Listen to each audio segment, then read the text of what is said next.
알물 주제로 이렇게 말씀을 드렸는데 어떤 사람은 이러죠. 아는 것이 힘이다. 근데 또 어떤 사람은 모르는 게 약이다 그럽니다. 뭐가 좋을지 모르겠어요. 여기 마곡사 하면은 숭산 스님이 떠오르는데 뭐 오직 모를 뿐 말씀하셨죠. 몰라야 되는 건지 참 어려운 문제 같아요. 그런데 사실 우리가 바르게 알아야 되는 게 중요하겠죠. 알미 문제에 있어서는. 저 같은 뭐 연구를 하는 사람도 궁극의 목표가 궁극의 알을 향해서 갈 것이고, 특히 스님과 같은 수행자분들도 결국 목표는 알미겠죠. 궁극의 알을 달성하기 위해서 이렇게 노력들을 하고 계신 것 같은데요. 우리 존재라는 것은 알을 핵심으로 가지고 있는, 그래서 엔도모피즘이라는 얘기를 가지고 또 얘기를 했습니다. 그래서 존재 그리고 나아가서 인공지능까지도 이 기본 원리에 따라서 작동된다. 오늘은 좀 제가 주제 넘은 얘기를 좀 시작을 하고자 합니다. 뇌입니다. 뇌는 이제 전공 분야가 아닙니다. 하지만 지금 인공지능 분야에 있어서 가장 핫 이슈라면은 뇌입니다. 이제 인공지능을 제대로 이해하고 또 4차 산업혁명을 이끌려면은 뇌를 몰라서는 안 된다, 이렇게 얘기를 하고 있죠. 여러분 뭐 인공지능 하면 떠오르는 알파고라는 것도 그 기반 이론이 인공신경 회로망이라는 것을 이용을 합니다. 그 신경 회로망이 굉장히 깊이 있기 때문에 딥러닝, 딥 뉴럴 네트워크, 뭐 심층 신경 회로망 이런 말을 쓰죠. 그것이 바로 이 뇌의 구조를 흉내냈기 때문에 이제 그런 것이 가능해진 것이죠. 아무튼 뇌라는 것은 아직도 미지의 영역이면서도 또 많은 분야에서, 특히 인공지능에서도 굉장히 관심 있게 지켜보는 분야다. 그래서 제가 좀 주제 넘지만 브레인이라는 주제로 이렇게 또 말씀을 시작하겠습니다. 뇌에 대해서 한번 먼저 외형적인 걸 보면은요, 무게가 1.4kg더라고요. 그 스님들 갖고 계신 요 페트병 이게 500g인데 요게 비중이 1이니까 요거 한 3개 정도 무게가 우리들 인간 뇌의 무게다, 이렇게 이해하시면 될 것 같고요. 부피도 요거 3개 정도, 1.5리터죠. 여기 500ml니까 요거 3개 정도의 부피, 그 정도가 우리들 뇌의 전부다. 이 안에서 온갖 신비스러운 일들이 다 벌어지죠. 참 아주 재밌는 얘기 같아요. 요게 전기 신호에 의해서 또 작동된다고 해요. 그래서 실제로 측정을 해보면은 이렇게 전류가 흐르고 있습니다. 우리 뒤에 살펴보겠지만 뇌세포 하나하나가 어떻게 정보가 전달이 되느냐 하면 바로 이 전기 신호, 그리고 그것이 또 화학 신호로 바뀌고 하는 이런 과정을 통해서 이 안에서 일종의 이 우주가 막 반짝반짝이고 폭발하듯이 이런 현상들이 벌어지면서 우리들의 의식이 굴러가는 이런 모양을 취한다고 뇌과학에서 얘기를 하고 있습니다. 그래서 여기 보시는 게 하나의 뉴런인데요, 뇌세포인데 아주 어떻게 보면 아름답죠. 물론 이거는 재현해낸 겁니다, 그래픽으로. 여기 보시면은 뭐 이렇게 실타래 엉킨 것 같은데요, 이 하나하나가 주변에 있는 뇌세포로부터 들어오는 정보들입니다. 이 정보들이 요 안에 또 시냅스라는 것을 통해서 정보가 확장되거나 또는 줄어들거나 그런 과정을 거쳐서 들어옵니다. 들어온 것이 여기서 다 합쳐져요. 이것을 세포체, 셀바디라고 하고, 요 안에 이제 뉴클레어스라고 하는 그 세포 핵이 들어가 있고, 그 안에 DNA라고 하는 우리의 아주 기본적인 정보들이 그 안에 담겨 있는 것이죠. 요 세포체 안에서 들어온 정보들이 결정이 됩니다. 그래서 이걸 다수결 시스템이라고 하는 것 같아요. 많이 다 뭐 손을 들면은 그냥 다수결에 의해서 정보가 전달이 됩니다. 다수결이 아니라 반은 긍정인데 반이 부정이다 하면 얘가 정보를 더 내보내진 않습니다. 정보가 여기서 멈춰지는 거죠. 이런 단순한 시스템을 통해 갖고 뇌가 작동한다고 얘기를 합니다. 그래서 일단 정보를 전달하기로 여기서 의사결정이 내려지면은 이것이 이 축색돌기라는 이걸 타고 가서 말단에 가서 또 주변에 있는 수천 개의 인접한 뉴런의 정보를 넘겨주는. 그래서 다시 말하면 주변에 있는 수천 세포로부터 정보를 받아서 자기 나름대로 다수결에 의해서 취합을 한 다음에 결정을 해서 밖으로 내보내는 이런 아주 간단한 하나의 작은 의사결정 시스템으로 이루어진 것이 뇌세포다. 이런 것이 이 안에 몇 개가 들어가 있느냐? 자그마치 10의 11승계가 들어가 있다고 합니다. 수천억 개죠. 수천억 개. 어마어마하죠. 우리 지구 인구가 지금 한 70억인가요? 뭐 크게 잡아도 100억이라고 치면 그 10배 이상 되는 작은 이런 하나의 사람 수만큼 되는 거죠. 지구상의 사람 수보다 10배 이상 많은 이런 세포들이 서로 각자 일을 하는 거죠. 이렇게 여기서 그런 일을 하면서 작동된다. 근데 제가 한번 좀 여쭤볼게요.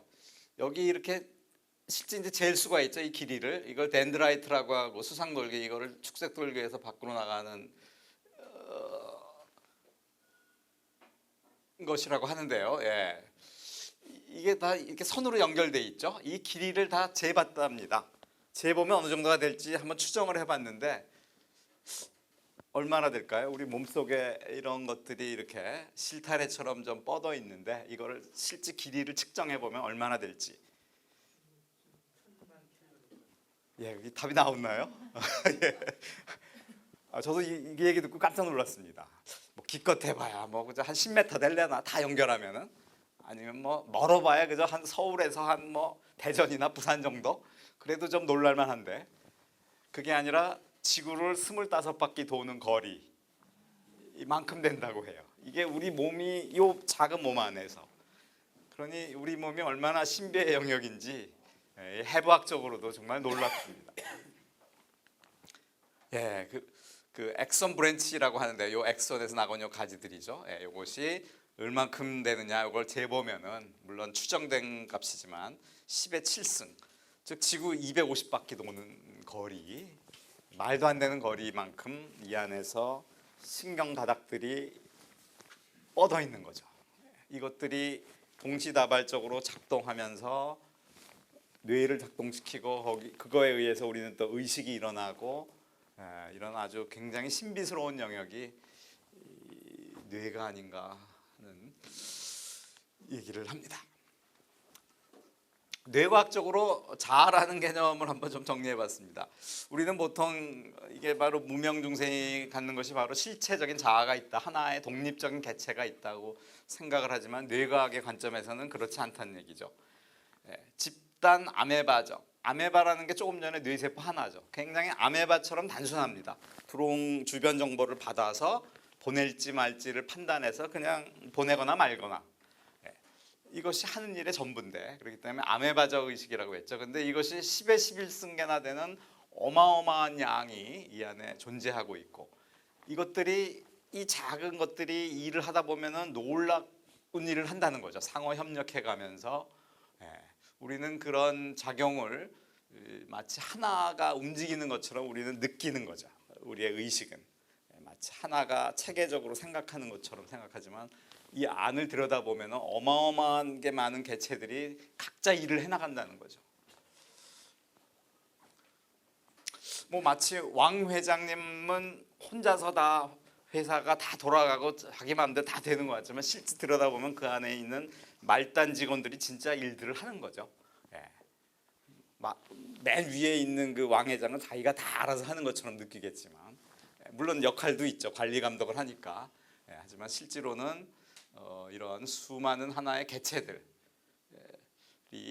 서로 협력해서 움직이는 공동체다라고 얘기를 합니다.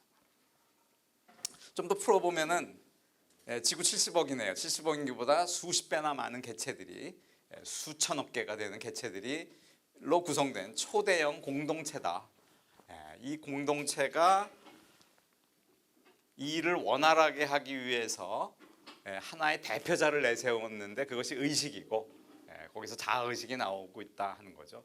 대표자를 내세워야만 다른 존재들과 대화할 수 있고 생각을 공유할 수 있고 또 그런 이유로 언어가 생겼고 어제 잠시 얘기가 나왔습니다만 그런 것이 이제 뇌과학 관점에서 보는 어떤 존재에 대한 모습이라고 볼 수 있을 것 같습니다.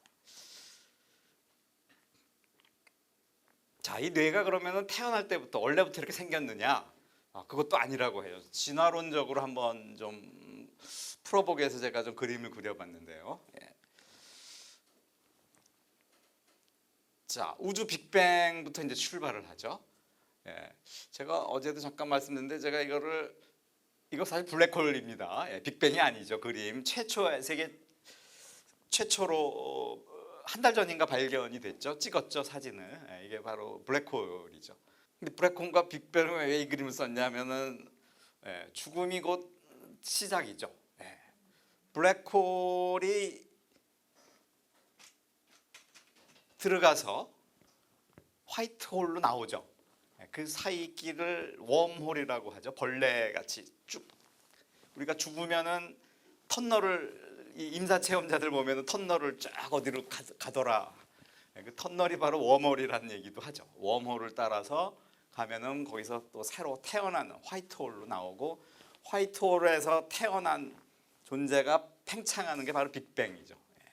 빅뱅으로부터 화이트홀에서 빅뱅이 나와서 이제 우주가 나온 거죠. 사람이 한 생이 태어나서 죽고 또 윤회해서 돌아가듯이 우주도 그렇다고 그러죠. 그 사이클이 바로 빅뱅에서부터 출발해서 블랙홀로 들어갈 때까지를 말하고 있는데요. 그 하나의 사이클을 한번 설명드려보죠. 재미있는 건 어제 그 컨택트란 영화에서도 그렇고 우리 동그라미가 그쪽의 언어였죠. 아주 재밌습니다. 이 동그라미의 의미라는 것이요. 자, 여긴 제대로 썼군요. 45억 년 전에 우주가 생겨난 뒤에 뭐 태양계가 생겨나고 은하계, 태양계 해서 생겨나면서 지구가 드디어 생겨난 게 약 45억 년 전이라고 합니다. 추정일 뿐이죠. 거기서부터 5억 년이라는 세월이 더 흘렀어야 비로소 이제 세포가 단세포죠. 아메바 같은 세포가 나타납니다. 이것도 물론 생명체죠. 하나의 세포로 구성되어 있고 아주 단순하게 주변의 빛이라든가 뭐 중력이라든가 온도 이거에 따라서 반응하는 이런 정도. 지금 생명으로 인공지능에서도 이런 생명체는 만들어냅니다. 똑같이 할 수 있는 스스로 움직이는. 이게 조금 이제 자라서 세포 분열을 통해서 다세포로 늘어나는 게 또 굉장히 많은 세월이 흘렀네요. 약 34억 년이라는 세월이 흘러서야 다세포로 늘어나기 시작했습니다.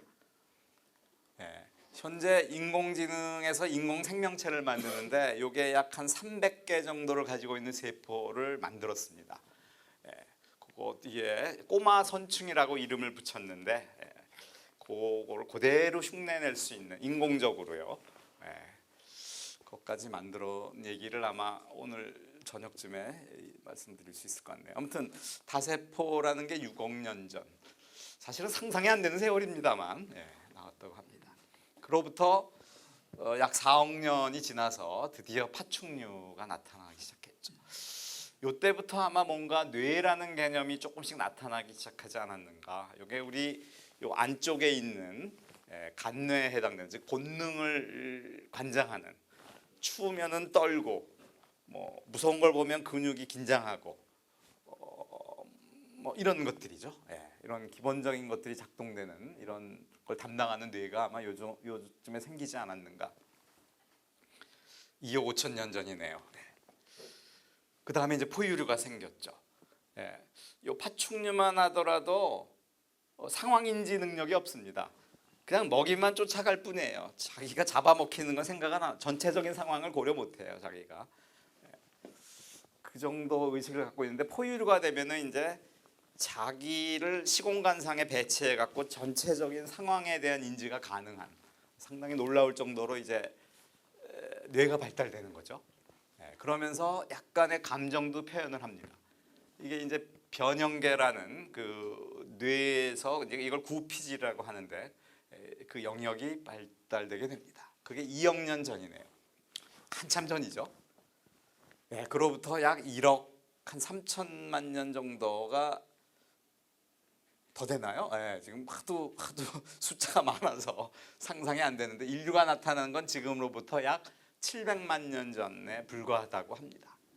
네, 엄청나게 많은 세월이 필요했던 것이죠. 오늘날 인류가 나오기까지는. 물론 인류가 나왔다고 해서 뭐 지금처럼 문명이 있는 그런 개념은 아니겠죠. 처음에는 어제도 잠깐 말씀드렸지만 수렵 생활을 하면서 먹이 사냥을 하고 다른 동물과 경쟁하면서 지냈겠죠. 그러다가 이제 불의 발견과 집단 생활을 하면서 상호 소통하기 위해서 언어가 생겨나기 시작을 했는데 그것이 바로 생각의 기원이라고 하죠. 그래서 생각이 나타난 것은 약 100만 년 전으로 추산을 하고 있습니다.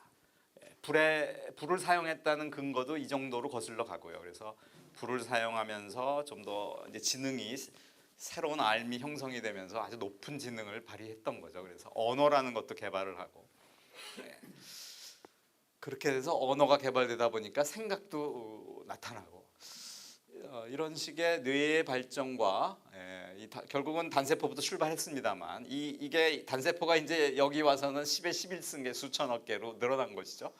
그리고 그들이 작용을 좀 더 효과적으로 관리하고 하기 위해서 하나의 통합된 의식으로 튀어나온 것이고 이게 바로 자아의식이 나타난 배경이다 하고 이 진화 생물학자들은 또 얘기하고 있는 것 같습니다. 참 신비로운 영역 같아요.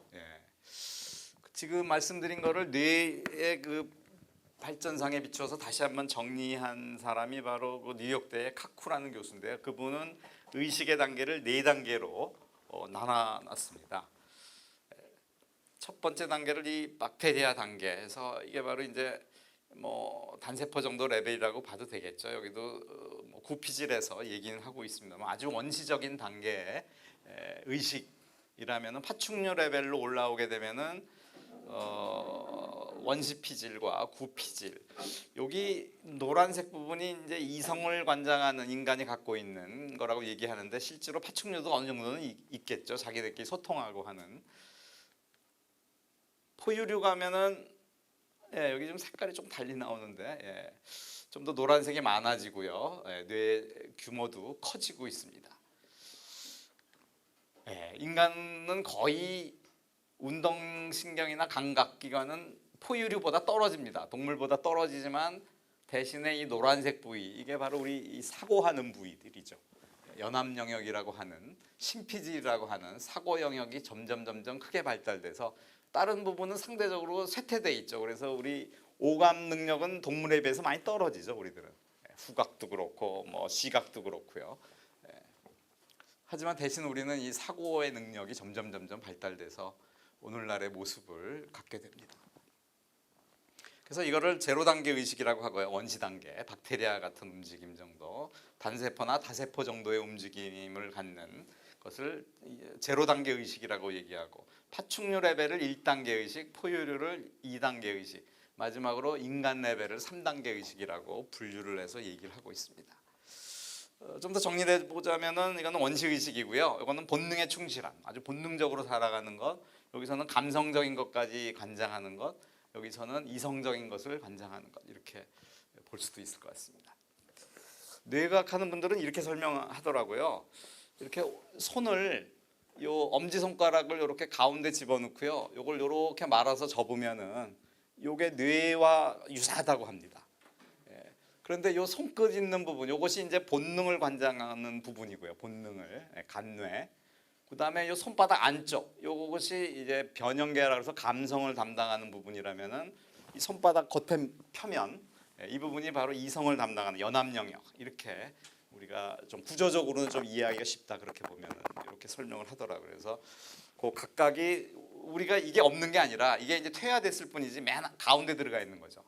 이런 영역들이 그 다음에 그걸 둘러싸고 있는 것이 안쪽에 들어가 있는 게 변형계 감성을 관장하는 것이고 맨 바깥에 튀어나와 있는 이것이 이제 전체적인 이성적인 것을 의식을 담당하는 그런 영역이라고 얘기를 합니다. 자, 지금 말씀드린 게 바로 미치오 카쿠라는 교수가 한 얘기인데요. 다시 한번 좀 제가 정리해 보면은 제로 단계 의식은 뭐 식물과도 마찬가지고요. 박테리아나 식물과 같이 아주 기본적인 센싱 정보들, 외부의 정보, 온도, 습도, 빛, 중력 이런 거에 대해서 즉각적으로 반응하는 뭐 판단하고 뭐하고 하는 개념이 거의 없다고 봐야겠죠. 이런 형태의 의식 수준, 이것을 제로 단계 의식이라고 얘기를 합니다. 정의를 했습니다. 1단계 의식은 자율적으로 반응한다. 파충류. 먹이를 알고 먹이를 어떻게 잡아야 될지를 알고 하는 이런 능력을 가지고 있는 거죠. 하지만 자신이 이 어떤 상황인지 자신을 이 어떤 공간적인 상황 속에 대입시켜서 해석하는 이런 능력은 없는, 그래서 파충류적인 것이 되겠고요. 그 지금 말한 자신을 대입하는 것을 이제 실시간 공간 모델링 능력이라고 하는데, 그래서 이게 가능해야지 이제 상황이 인지가 됩니다. 이 능력을 가지고 있으면서 자신의 개념이 있기 때문에 이제 가족도 이루고, 그러니까 무리를 유지할 수 있고 서로 간에 또 좋아하고 싫어하는 감정을 처리할 수 있는 상당히 파충류에 비하면 높은 수준의 의식이 바로 포유류가 갖는 2단계 의식이라고 분류를 하고 있습니다. 마지막 3단계 의식이 바로 인간이죠. 인간은 과거를 기억합니다. 과거를 평가하고 잘잘못을 가지고 고칠 수가 있어요. 그래서 고등동물인 거죠. 반성할 수 있고요. 그리고 미래를 예측할 수 있죠. 그리고 예측한 결과를 가지고서 활용을 해서 목표 달성을 위해서 어떻게 해야 될지, 즉 먹이가 지금 어떻게 움직일 것이라는 걸 예측을 해서 계획을 수립합니다. 너는 이쪽으로 돌고 너는 이리로 가고 뭐 이렇게 계획을 수립을 하죠. 물론 계획이 실패됐을 때는 다시 평가를 해갖고 옛날에 그게 잘못됐으니까 이번에 이렇게 하겠죠. 이런 모든 것들이 가능한 것이 이런 상황들을 추상적으로 생각해서 개념화시켜서 우리가 정보를, 즉 알을 형성할 수 있는 능력이 있다는 것이고요. 그래서 결정적인 것이 이제 언어 사용을 할 수 있다는 거라고 봐야겠죠. 한마디로 하면 바로 인간만이 가진 의식, 이것을 3단계 의식이라고 얘기를 하고 있습니다. 제가 좀 도식화했어요. 이렇게 자꾸 도식화하면 안 좋은데, 편견이 생기면 안 되는데, 아무튼 좀 이해하기 쉽게 하기 위해서 뇌 구조를 한번 인공지능 관점에서 그려봤습니다. 어제 제가 인공지능의 3대 요소가 뭐냐 하면은 감각과 판단과 행동, 이렇게 세 가지를, 이건 뭐 교과서에 다 나오는 아주 얘기죠. 바로 감각으로 받아들여서 여기서 판단하고 의사결정해서 내려서 행위로 이어지는, 이것이 바로 3대 요소라고 했죠. 우리 인간 뇌 구조도 똑같이 이렇게 3대 요소로 인간도 이루어진다고 볼 수 있겠고요. 다만 여기서 이 교통 채널링을 한다 그러죠. 들어온 정보를 어디로 보낼까 이거 넘겨주는, 이것이 이제 간뇌가 한다고 합니다. 그리고 이 연합 영역을 또 크게 대중소로도 나눌 수 있는데요. 뭐 용어는 좀 여러 가지 좀 천차만별입니다만, 이것이 앞서 말씀드린 파충류의 요 손으로 치면 요 엄지손가락에 있는 그 부위, 그 다음에 이것이 감정을 좌우하는 그 변형계 림빅 시스템이고, 그 다음에 이제 이 대뇌피질이 바로 우리의 이성적인 걸 담당하는, 이렇게 세 가지로 단계로 나눌 수가 있겠습니다. 그래서 보통 이 끝단에 있는 걸 우리 말초신경계라고 얘기하죠. 하나의 시스템이라는 개념을 도입해서, 그리고 이게 중추신경계에서 우리의 사고 작용이라든가 이런 핵심적인 의사결정을 관장하는 부위를 또 중추신경계라고도 얘기를 하고 있습니다. 앞서 손해는 의식 단계 레벨에서는 1단계라고 했죠. 파충류, 그래서 reptile brain이라고 합니다. 이것을 파충류의 뇌다 이렇게 얘기를 하고 있죠. 이거는 그냥 즉각 반응형입니다. 어제 제가 반응형, 즉각 반응형, 즉 기계 의식과 인간 의식이 있다고 했는데, 무의식이죠. 즉각 반응형. 주로 이건 생명 활동을 관장합니다. 우리가 추우면은 떨고 뭐 땀을 내고 뭐 이런 기본적인 자율신경을 통해서 나타내는 이런 것들을 관장하는 데가 이 손의 영역이라고 얘기를 합니다. 그 다음에 의식 레벨 2에 해당이 되죠. 바로 맴멀, 포유류 브레인이라고 얘기합니다. 이것이 바로 요 림빅에서 해당되는 거. 요 안에는 좀 몇 가지가 있습니다. 여기는 변형계를 여기서 썼습니다만, 그 안에 또 해마라는 영역이 있어서 단기 기억 같은 것을 관장하는 부위가 있고요. 또 다른 이름으로 이걸 구피질이라고도 하고 뇌관이라고도 얘기한다고 합니다.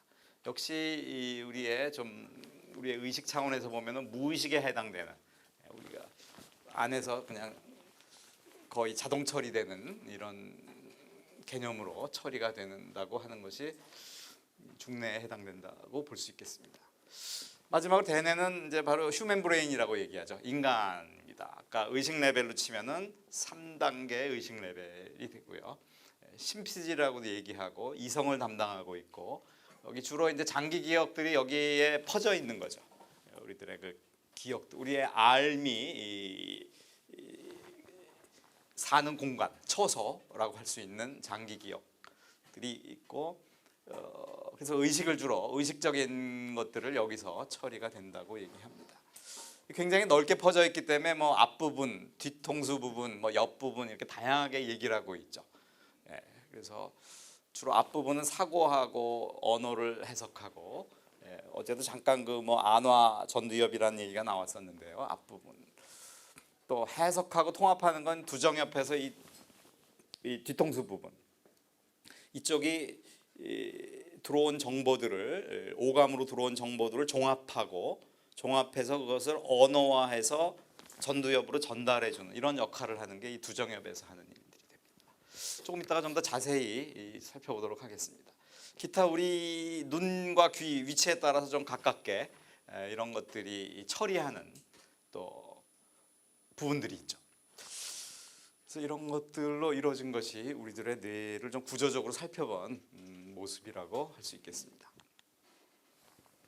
예, 요거는 제가 의식과 한번 연계해서 한번 관련성을 한번 맺어봤습니다. 의식이라는 걸 딱 이렇게 결정론적으로 표현하기는 어렵습니다만, 그냥 뭐 설명하기 위해서 부득이하게 제가 이런 모양을 한번 그려봤습니다. 무의식이 있고요. 거기서 이제 수면 위로, 시격 위로 떠오르는 걸 이제 의식이라고 하죠. 우리 무의식에서 돌아가는 건 모릅니다, 우리는. 이게 이제 의식으로 올라왔을 때, 언어화 됐을 때, 그래서 제가 이걸 의식을 언어화된 의식이고, 무의식은 없다는 뜻이 아니라, 의식이 없다는 뜻이 아니죠. 언어화 이전에 뭔가 움직이고 있는데, 언어화되기 전에 좀 더 원시적인 그런 형태의 의식이라고 볼 수 있겠죠. 그리고 이것은 이제 전오식이라는 안입이 설신, 그걸 통해서, 감각기관을 통해서 거기서 1차적으로 먼저 의식을 정보를 받아들여서 보내주는 역할을 하죠. 그리고 함정시기를 썼는데, 이건 이제 보통 우리 서양과학에서 말하는 뇌과학이나 이런 데서는 나타내지 않는, 또 인지과학에서 나타내지 않는 거지만, 불교적으로는 이제 함장식 얘기를 하고 있죠. 우리는 그 업에 의해서 그것이 최종적으로 이제 다음 생으로 이어지는 것으로서 해석을 하고 있죠. 그래서 함장식까지 한번 이렇게 생각을 해봤습니다. 네, 지금 단기 기억에 해당되는 거 좀 이따 이제 자세히 살펴볼 텐데요. 단기 기억, 영어로는 쇼텀 메모리라고 합니다. 이것은 이제 이 무의식 레벨과 의식 레벨 같이 아우러지는데요. 네, 이것을 담당하는 것이 바로 이 해마 영역이라고, 해마가 이 안쪽에 있습니다. 앞서 요 손바닥 표면에 해당되는 이렇게 둘러싸여 있는 그 중에 하나입니다. 그래서 해마와 변형계 여기 있었군요. 예, 변형계 이 부위가 아까 중뇌에 해당되는 그런 위치라고 했는데요. 바로 이 해마가 단기 기억을 관장하고 있는 것으로서 알려지고 있습니다. 아직 결정적으로 완전히 뭐 알려진 건 아닌 것 같아요. 많은 뇌과학자들이 그렇게 동의하고 있다고 생각이 됩니다. 그래서 단기 기억을 담당하는 것은 감각기관의 각 영역들과, 그리고 작업 기억이 곧 단기 기억이라고 생각을 하셔도 될 것 같습니다. 이것이 하는 일은 장기 기억에서 해당되는 정보를 가져오기도 하고, 또 중요한 정보를 또 집어넣어서 저장하기도 하고, 이런 역할을 하는 임시적인 기억 장치인데요. 이런 일들을 해마에서 한다. 이거 굉장히 중요한 영역이다고 얘기를 합니다.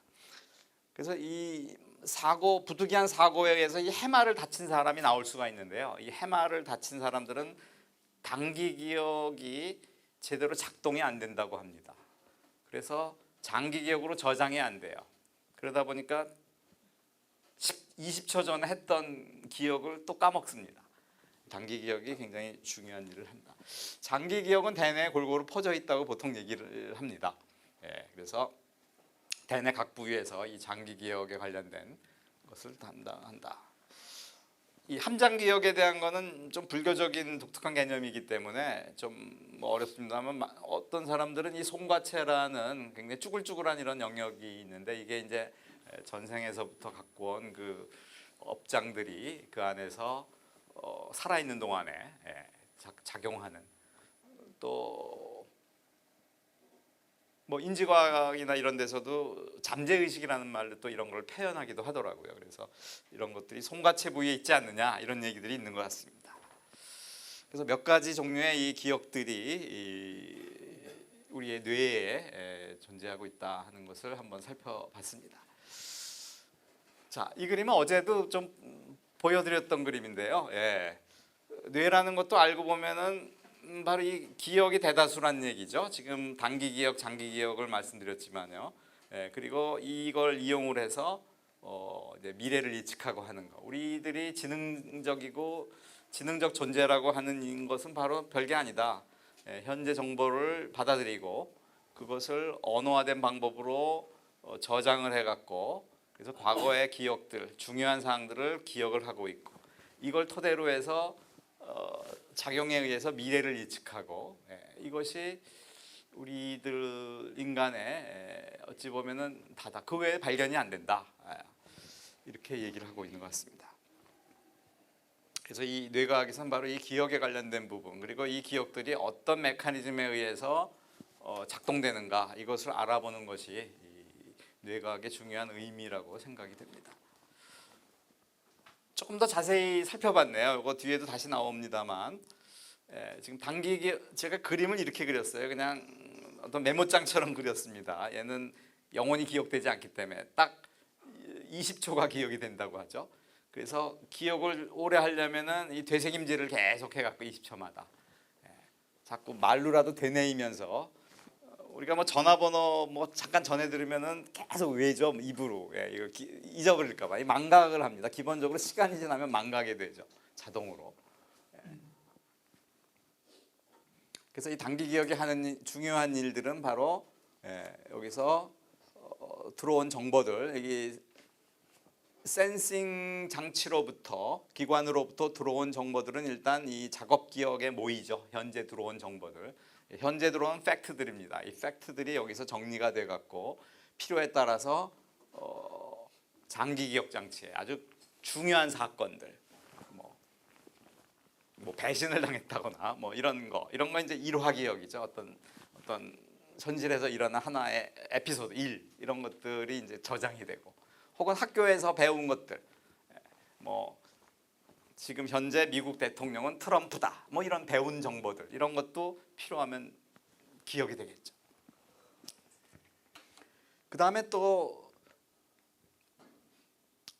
어제 잠깐 제가 실험 삼아 그 사람 모습을 한 그걸 가지고 우리가 알미 형성되기 전과 후에 대해서 잠깐 살펴봤는데 어제 한 정보도 여러분들 지금 약간의 장기 기억에 저장돼 있을 겁니다.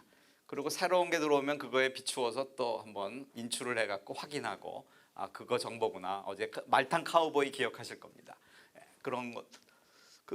여기 저장되기 전에는 그게 말탄 카우보이인지는 전혀 모르셨지만 어제 한번 본 뒤에 바로 장기 기억 장치에서 저장됐기 때문에 지금 또 이미지를 보더라도 바로 인출해갖고 아 저거는 말탄 카우보이야 하고 여러분들이 아마 아시겠죠.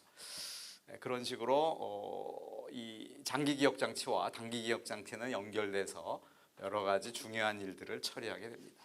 그럼 장기 기억 장치에는 모든 게 다 저장이 되냐? 그렇지는 않죠. 중요한 것만 저장이 되고 저장이 되더라도 대부분이 망각된다고 하죠. 중요한 정보가 아니기 때문에. 아주 중요한 정보는 이 안에 사실 차곡차곡 쌓여갖고 그게 결국 함장식으로 정립이 돼서 우리가 가져갈 수 있는 이 생을 떠날 때 가져갈 수 있는 유일한 게 바로 이 함장식이라고 할 수 있겠는데요. 그래서 죽기 전에 뭐 다른 얘기지만 아까도 잠깐 뭐 빅뱅이 나오고 뭐 블랙홀 얘기를 했는데 또 그 돌아가신 티벤 노스님 얘기도 했는데 아마 티벤 노스님도 돌아가시기 직전에 아마 파노라마가 우리 어제도 그 여기서 시뮬레이션이 돌아가고 영화가 상영된다고 했는데 아마 일생 동안 살아온 영상이 아마 쫙 영화 한 편을 보셨을 겁니다. 돌아가시기 전에. 그것이 여기 장기 기억 장치에 있는 내용들이 한번 좋았던 기억, 나빴던 기억, 그래서 스스로 자업자득으로 스스로 벌 받고 간다고 하죠. 아마 그것들이 쭉 플레이되고 그 다음에 이제 웜홀로 빨려 들어가서 사후 세계로 이제 들어가시는 아마 그런 걸 겪지 않으셨을까. 그 티벳 노수님이 일주일 전쯤에 돌아가셨기 때문에 아마 지금쯤 정광명 상태도 지나고 아마 다른 걸 보실지 모르겠습니다. 자, 아무튼 그래서 그럼 장기 기억 장치에 뭐가 저장되느냐? 뇌과학적으로는 이것을 크게 두 부류로 나누고 있습니다.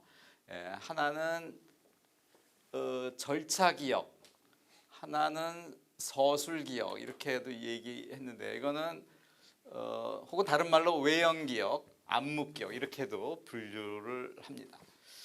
서술 기억은 우리가 의식적으로 배운 것들입니다. 예를 들어서 학교에서 아까 뭐 미국 대통령은 트럼프, 한국 대통령은 문재인 이런 식으로 우리가 들은 정보들 이런 것들이 바로 의미 기억이라고 하죠. 학교에서 주로 배운 것들, 뭐 구구단을 외고 뭐 이런 것들 다 여기에서 저장되는 것들이라고 보실 수가 있고요. 그 다음에 자기가 직접 체험했던 거, 내가 작년에 어디 히말라야 어디 산을 갔다 왔다, 가서 누굴 만났다 이런 것들이 다 일화 기억이죠. 개인적인 경험들도 우리 장기 기억 장치에 머무르는 이런 내용들이 됩니다. 이게 죽을 때까지 머무른다는 뜻은 아니죠. 계속 망각을 합니다만. 그 다음에 이것이 그래서 어떻게 보면 이걸 의식의 기억이라고 합니다. 의식 차원의 기억이고 무의식 차원에서 진행되는 기억을 바로 이 절차 기억 혹은 다른 말로 비서술 기억, 여기서는 서술 기억이라고 하고 여기서는 비서술 기억이라고 합니다. 이거는 그야말로 우리가 본능적으로 행하는 거 혹은 전생에서부터 타고난 습관, 자기도 모르게 그냥 막 뭔가 되는 이런 것들, 혹은 전생이 아니더라도 뭐 자전거를 한번 배웠어요. 그럼 자전거를 한번 배우면은 자전거 생각 안 해도 자동으로 갑니다. 안 넘어지죠. 수영을 한번 배웠어요. 그러면은 뭐 오른팔 내밀고 뭐 호흡을 이거 안 해도 됩니다. 자동으로 되죠. 이게 다 무의식 차원에서 습입돼 갖고 거의 자동적으로 반응하는 이런 기억 정보들, 이 정보들이 역시 또 장기 기억 장치에 있는 정보들이라고 얘기를 합니다. 그래서 이거는 이제 리액티브, 아주 반응형이고 이건 의도형. 인공지능에서도 여러 번 얘기했었죠. 반응형 인공지능과 지금 기계 의식이라고 그랬죠. 그래서 기계 의식 다름. 이건 인간의 사고에 의한 의식 이렇게 분류를 하기도 합니다. 자, 단기 기억 좀 더 살펴보겠습니다. 뭐 제가 누차 좀 말씀드렸죠. 20초라고 합니다. 딱 정해진 건 아니겠습니다만 굉장히 짧죠. 자연 소멸됩니다. 그냥 딱 한번 기억해두고 20초가 지나면 자동으로 까먹어요. 사실 까먹기 때문에 우리는 새로운 걸 받아들이는 거죠. 안 까먹고 다 기억되면 우리 살 수가 없을 겁니다. 너무나 좋은 메커니즘이죠. 소멸된다는 게. 혹은 간섭이라는 건 기억하고 싶은데 다른 새로운 정보가 들어오네요. 그럼 그거는 까맣게 잊어버립니다. 이런 것들이 단기 기억의 특성이라고 하실 수가 있고요. 리허설, 영어로 이걸 시연이라고도 하는데 저는 그냥 되새김이라고 좀 제 나름대로 해석해봤습니다. 되새김질한다고 하죠. 계속 반복해서 외워야지 이것이 지속이 된다. 그리고 이것은 언어적으로 혹은 의미적으로 저장이 된다. 우리의 뇌는 이렇게 뭐 어제 잠깐 사과라는 걸 보여드렸었는데 사과하고 어느 위치가 딱 사과라는 정보가 들어가 있는 게 아니라 퍼져 있는 거죠. 여러 하나의 여기저기 있는 뉴런들이 동시에 하나의 패턴으로 깜빡일 때 그게 우리는 사과라고 인식하게 된다고 합니다. 그런 거를 이제 여기서는 의미 개념이라고 얘기를 하는데 청크 단위라고 해서 우리가 말하는 어떤 숫자 하나하나의 개념과는 좀 다른 어떤 패턴의 형태로 이해하셔도 좋을 것 같은데요. 그런 거를 평균적으로 7개. 그래서 어제 제가 전화번호, 차량번호 예를 들었죠. 미국 사람들은 한국 사람들 보고 머리 기가 막히다 그런다고 해요. 왜냐하면 미국 사람들은 전화번호가 이미 7자리를 넘었거든요. 8자리를 갖고 하기 때문에 평소에 이게 단기 기억을 그런 걸 많이 쓰진 않지만 우리는 전화번호, 차량번호가 딱 7자리 수거든요. 기가 막히게 외죠. 자꾸 또 개발이 되고. 그래서 동시다발적으로 우리가 기억할 수 있는 맥시멈 한계가 7. 물론 천재 같은 사람들은 한 9개까지 동시에 하겠습니다만, 예. 또 사고가 나더라도 순간적으로 보고 나중에 기억을 더듬어서 얘기하기도 하는데 차량 번호를 8개가 되면 도저히 불가능하다는 얘기죠. 이런 여러 가지 이유를 들어서 안 된다고 하는 이런 얘기들도 있습니다. 아무튼 단기 기억의 특성은 이렇다. 이렇게 사라지다 보니까 부득이하게 장기 기억이 나올 수밖에 없죠. 그 장기 기억을 얘기하기 전에 이 단기 기억에 관련된 또 영화들이 간간히 있는데요. 예, 이 메멘토라는 영화가 있습니다. 스님들 뭐 보셨는지 모르겠습니다만, 아까 단기 기억은 해마에 있다고 그랬죠. 주로 해마가 어떤 사고에 의해서 손상된 사람들은 이 단기 기억이 이 내용이 장기 기억으로 가지를 못해요. 그냥 사라져 버립니다. 아무리 뭘 해도 시간이 지나면 바로 사라져 버리는 이런 장애를 단기 기억 상실증이라는 일종의 정신병인 셈이죠. 물론 뇌의 손상에 의한 거지만, 그것을 어떤 존재론과 연결해서 이야기를 꾸민, 벌써 시간이 됐군요. 10분간 쉬었다가 계속 장기 기억 장치부터 얘기 드리겠습니다.